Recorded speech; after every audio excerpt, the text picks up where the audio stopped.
Hey folks, this is Vince with Dad's Gaming Addiction, and today we're going to quickly check out Core Defense. This is a game that you can normally find on Steam for about $10.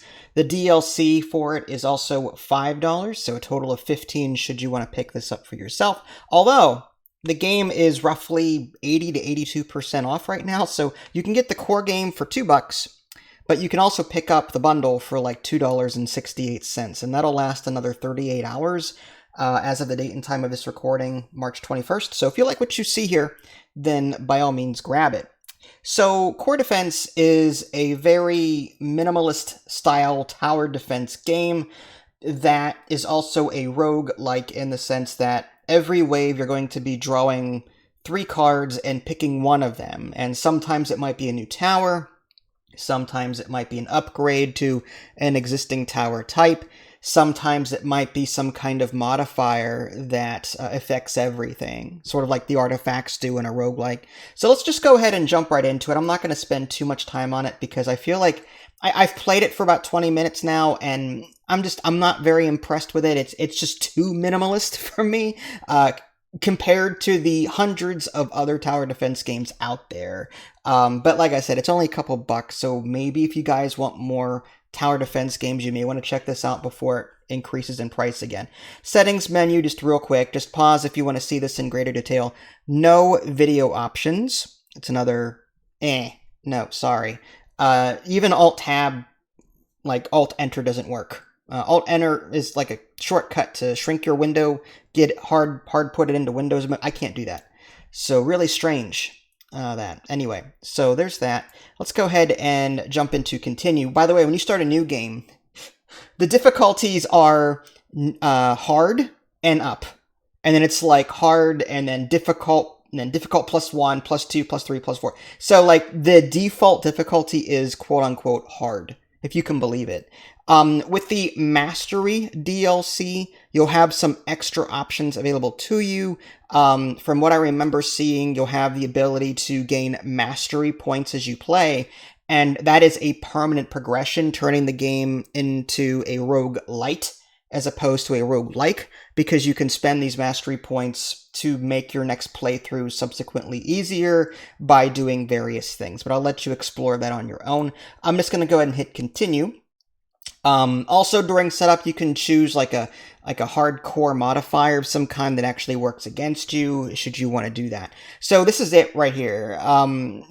These are walls, these little squares, and at any time you can left click on them to bring them back down to your build area. Like they're down the very bottom of the screen is your build area. And I'm just going to put these walls back. If you want to remove a tower, you right click it, and then you click again and put it somewhere.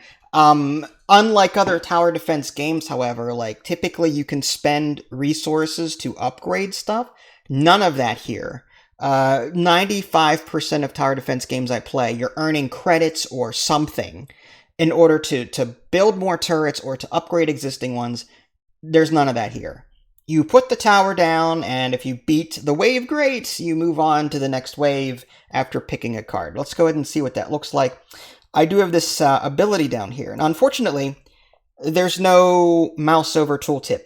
That's another thing that this game is kind of, I don't know. I have a feeling this game was designed more for mobile than anything. Speed controls down here goes up to ×5. There's a quick list of all the different modules, like their artifacts from other roguelike games, like gain a damage bonus for towers and abilities. What I don't like is that, okay, so what is the damage bonus? Is it a 5% bonus? Is it a 10% bonus? More information here would have been awesome. I'm just saying.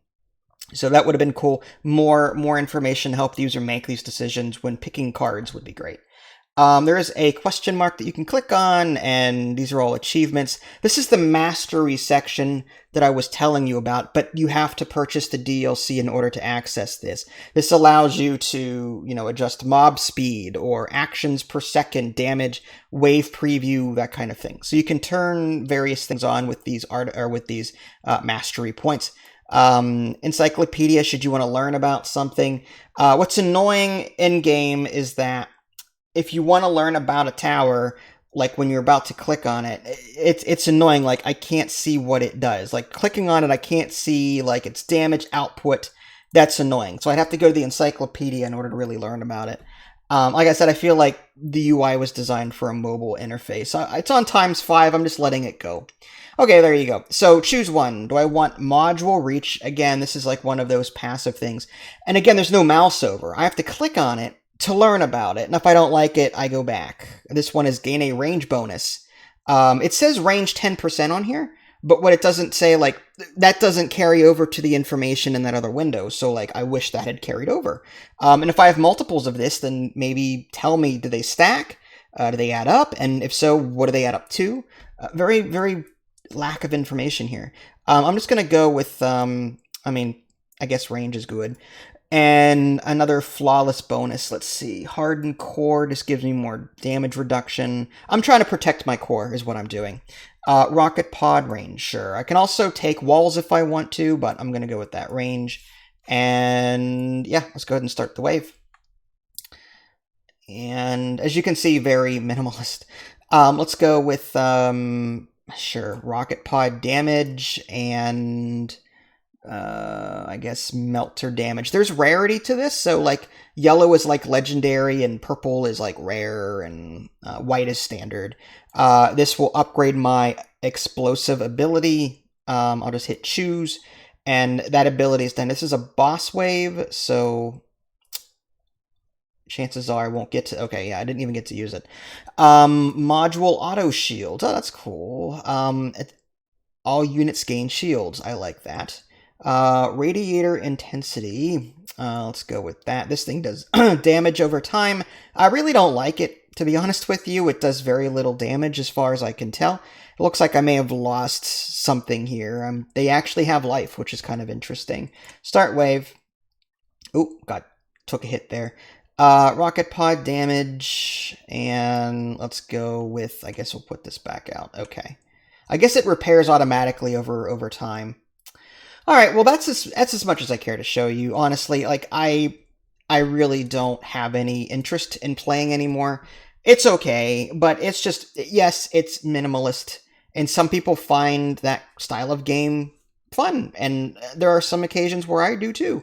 But it's just the tower defense genre is so saturated with games that I feel like in order to be successful, you really need to come up with something that breaks the mold and does something different, and this game does not do that. Yeah, it's a roguelike.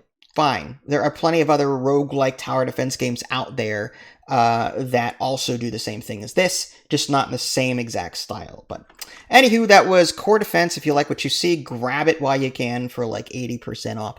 If you guys haven't already, subscribed to me on Twitch and YouTube. That way you can stay up to date with any new content I happen to publish. This is Vince. Thanks for watching, and I'll catch you all next time. Take care.